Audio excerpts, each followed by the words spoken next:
All right, hey guys. Today I'm going to be making up some Damascus. I'm going to be making a pocket knife out of a kit. Let's see, a little kit here. I'll be throwing the blade away. Come on out of there. I'll be throwing this away, making another one out of Damascus, and then putting the kit together.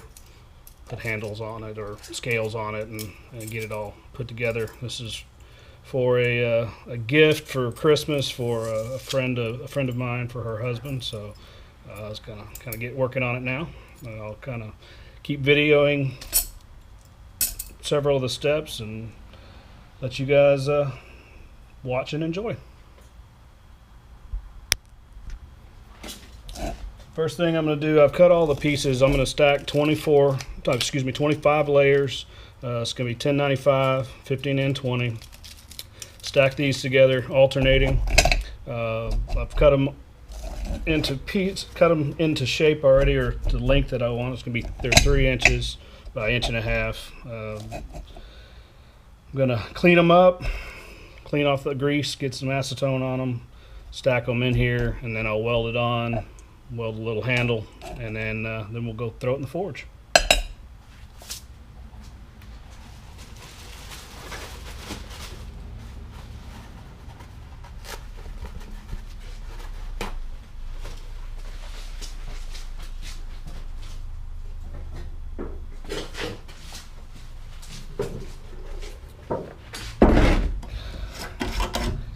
The industrial sized acetone here, some shop rags. Just gonna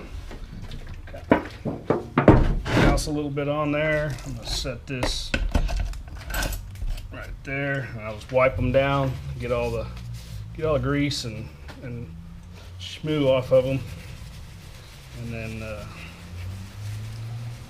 place them. Just alternate the stack.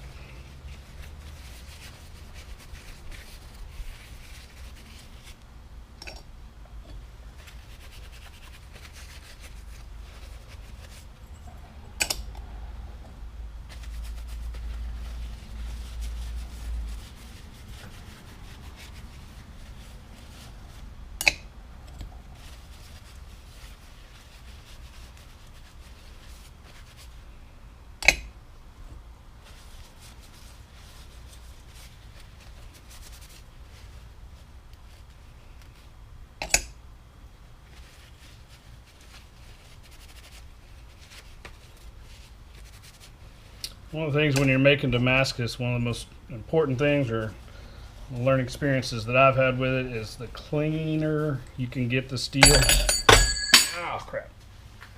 the better and easier it will forge weld together. I've got a 3-burner forge. I got a 22-ton hydraulic press that I've built out of an old log splitter, and seems to work really well.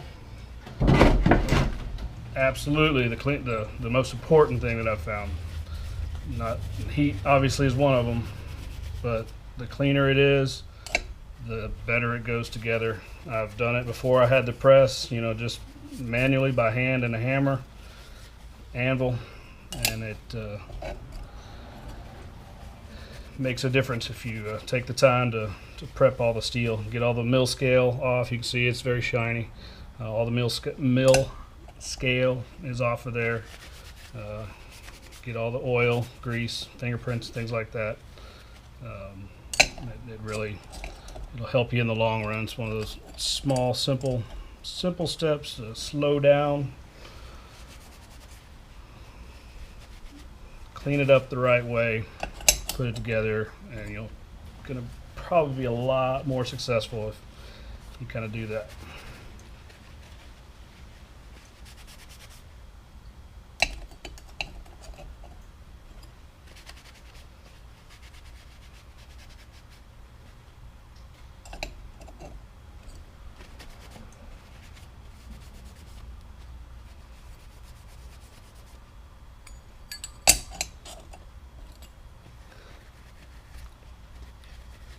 So I want to get up to 400 layers. I'm start 25. I'll forge weld this, draw it out, cut it up into 4 more pieces, stack it up, repeat the process 2 more times, and I'll be in that 400 layer count. I haven't decided if I'm gonna do a twist pattern or maybe the raindrop pattern. The twist pattern has really been the most repeatable, I guess I would say. Really seems to look pretty good. Always kind of turns out. There's a few issues with it from here and there with the, if you don't round off the corners before you start the twist, you kind of get little inclusions and stuff, and it just takes a little longer to grind on it and get those out, and kind of you lose steel basically. That's the end all be all of it. Raindrop,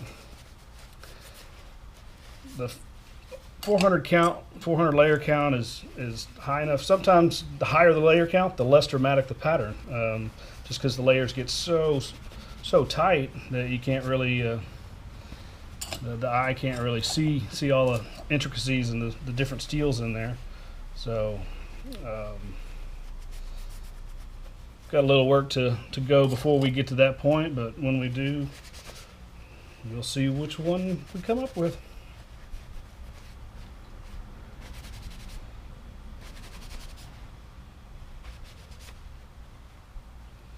Okay. Oh, come on there. All right.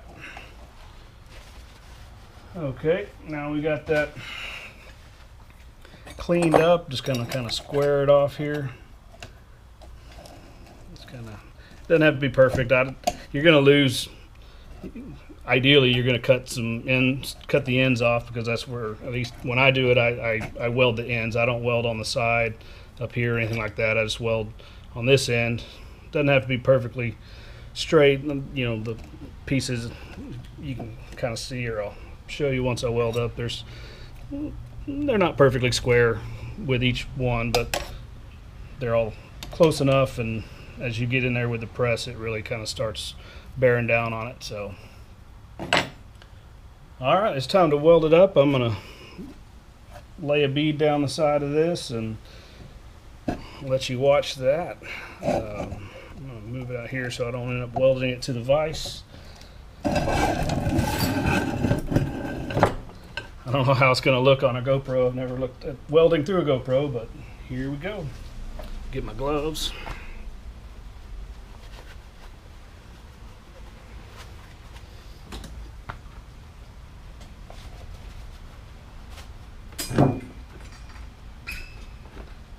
I had to get the acetone out of here since it's flammable.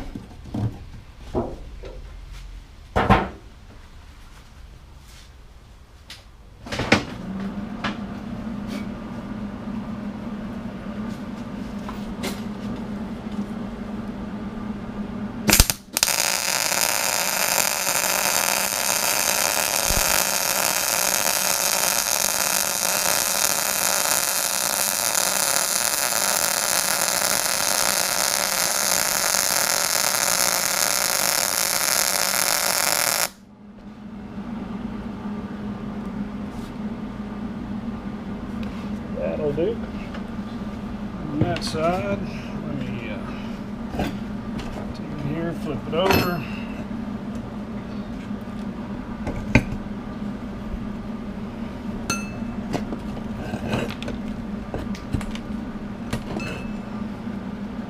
A little piece of rebar, just scrap, pick it up when run across it. Always comes in handy, makes a good handle. I like to weld mine in the middle of the billet. I've seen people weld, put it on the bottom, the top, just kind of depending on how they want it. But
That'll do it. There we go. We got a 25 layer billet of 15N20 and 1095 steel. Next step, we're gonna get the forge heated up, throw it in the forge, and get this buddy welded together, ready to go.